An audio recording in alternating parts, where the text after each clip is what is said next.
ورحمة الله وبركاته.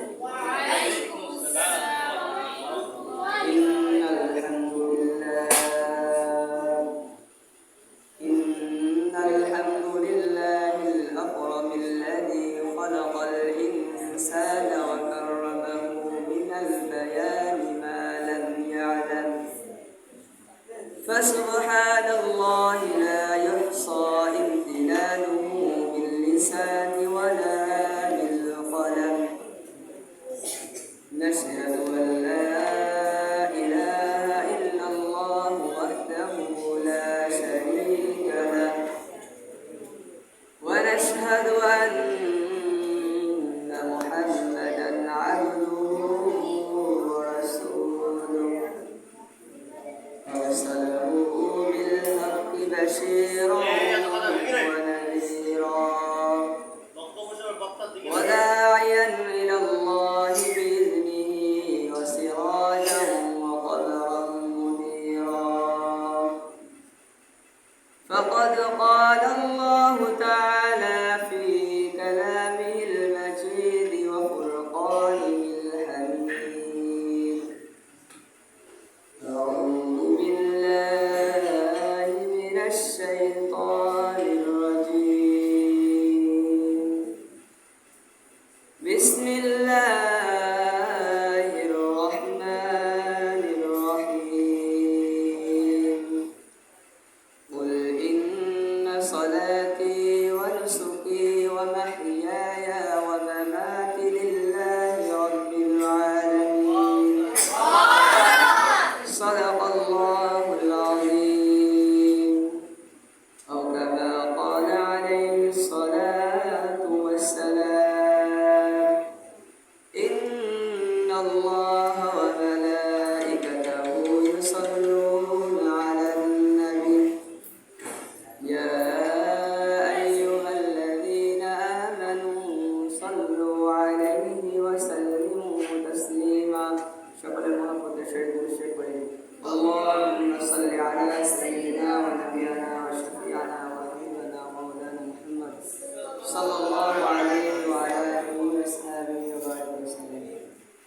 মুআজ্জাজ মুহতারাম, ৬৮,০০০ গ্রাম বাংলার মাটির মানুষের আধ্যাত্মিক রাহবারে মিল্লাত আল্লামা শাহ সুফি নিসারউদ্দিন রহমতুল্লাহি আলাইহির হাতে গড়া সারসিনা দারুস সুন্নাত কামিল মাদ্রাসার আদলে তৈরি আলোকিত শিশুকণ্ঠ পরিষদ আর এই আলোকিত শিশুকণ্ঠ পরিষদ কর্তৃক আয়োজিত সাপ্তাহিক ইসলামিক সাংস্কৃতিক অনুষ্ঠানে উপস্থিত আছেন অনুষ্ঠানের মহাপরিচালক সম্মানিত প্রধান অতিথি, উপস্থিত আছেন সম্মানিত সভাপতি, আরও উপস্থিত আছেন সম্মানিত বিশেষ অতিথি, উপবিষ্ট আছেন সবুজ বাংলার প্রান্তর অঞ্চল থেকে আগত এলএম পিপাসু ছাত্র। সকলকে জানাই আন্তরিক মোবারকবাদ ও অভিনন্দন এবং আবারও সালাম। আসসালামু আলাইকুম ওয়া রাহমাতুল্লাহি ওয়া বারাকাতুহু। শুকরিয়া আদায় করি সেই মহান রব্বুল আলামিনের দরবারে, যে মহান রব্বুল আলামিন আজকে আমাদেরকে তিনার সম্মানিত ধর্ম ইসলাম এবং পছন্দনীয় শিক্ষা দিন অর্জন করার পাশাপাশি এই অনুষ্ঠানে সুস্থ অবস্থায় আসার এবং বসার কিছু কথা বলার এবং শোনার তৌফিক দান করলেন। সকলে সেই মহান রব্বুল আলামিনের দরবারে শুকরিয়া আদায় করি। সকলে বলি আলহামদুলিল্লাহ। আজ যখন সারা বিশ্বে মানবতার মূলে কঠোর আঘাত হানছে, পৃথিবীর শ্রেষ্ঠ সনদ মাদিনার সনদকে উপেক্ষা করে জনগণকে সকল ক্ষমতার উৎস এবং মানব রচিত সমাজ ব্যবস্থার উন্নতির সুমহান মনে করা হচ্ছে বা হয়েছিল, ঠিক এমন সময় ছিল সেই জাহিলিয়ার যুগ, যে জাহিলিয়ার যুগে আগমন করেছিলেন আজ থেকে ১৫০০ বছর আগে আমাদের সকলের প্রিয় নবী। তিনি এমন সময় এই পৃথিবীতে আগমন করেন যে সময় মানুষদের মধ্যে মানবতা ও সভ্যতার লেশমাত্রও ছিল না। মানব জাতি একত্রে দাঁড়িয়ে সকলকে আওয়াজ তুলে চিৎকার করে বলছিল, কেউ কি আছে যে আমাদেরকে একজন রাহবার দিবে? আমরা মানুষ হয়ে বাঁচতে চাই, ঠিক এই সময় এই ভূমণ্ডলে আগমন ঘটায় আমাদের সকলের প্রিয় সুলতান, আমাদের সকলের প্রিয় রাসূল।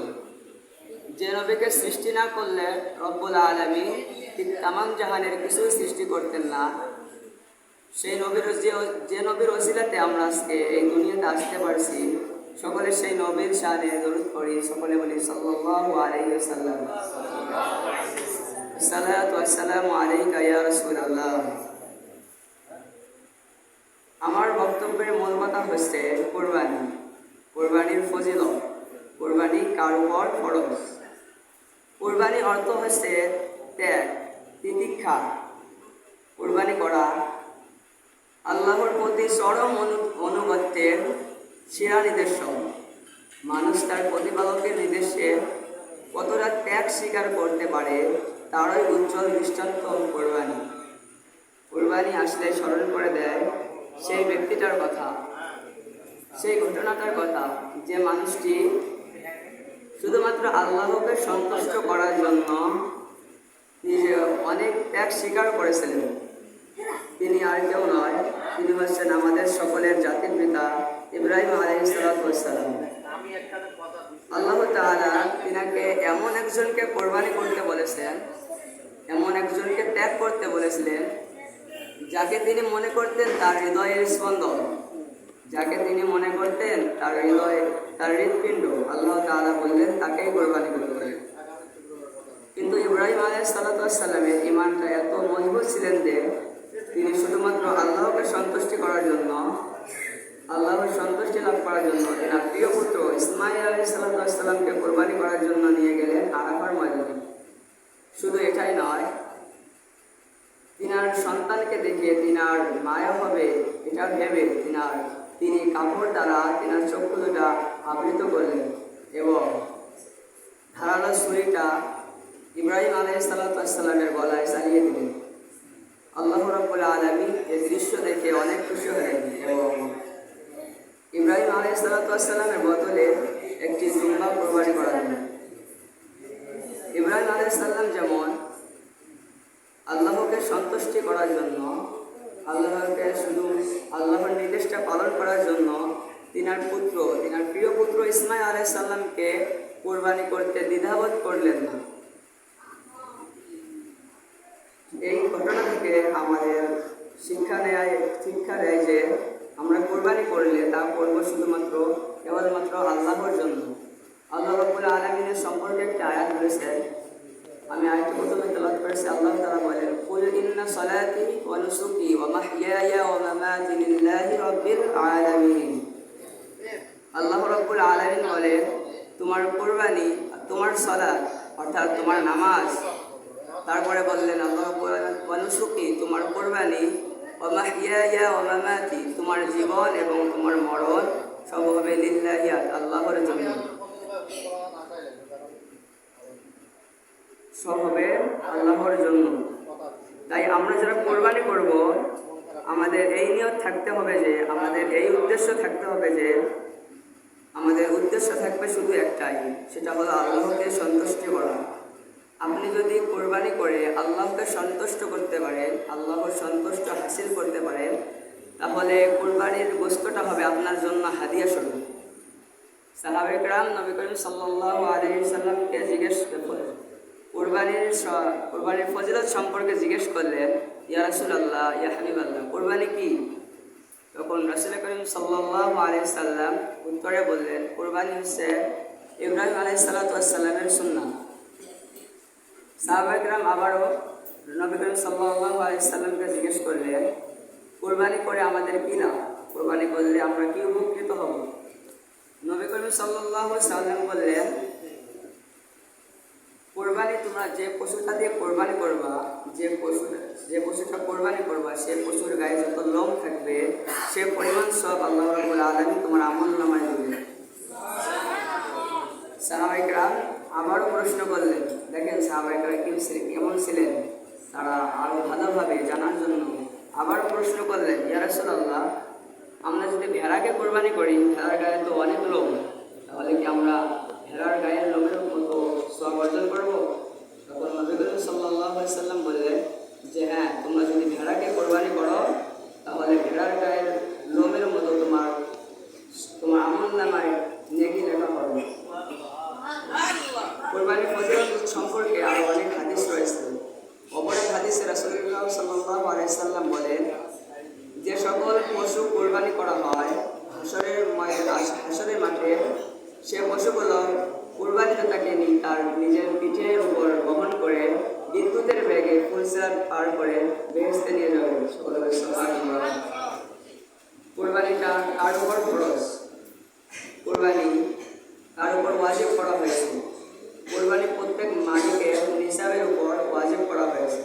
অর্থাৎ কোরবানির দিন সমূহগুলোতে জিলহজ মাসের 10 তারিখ থেকে 12 তারিখ পর্যন্ত যার কাছে 7.5 তলা স্বর্ণ এবং 52.5 তলা রূপ থাকবে তার জন্য, অথবা তার কাছে যদি তার পরিমাণ টাকা বা সম্পদ থাকে তার জন্য কোরবানি করা ওয়াজিব।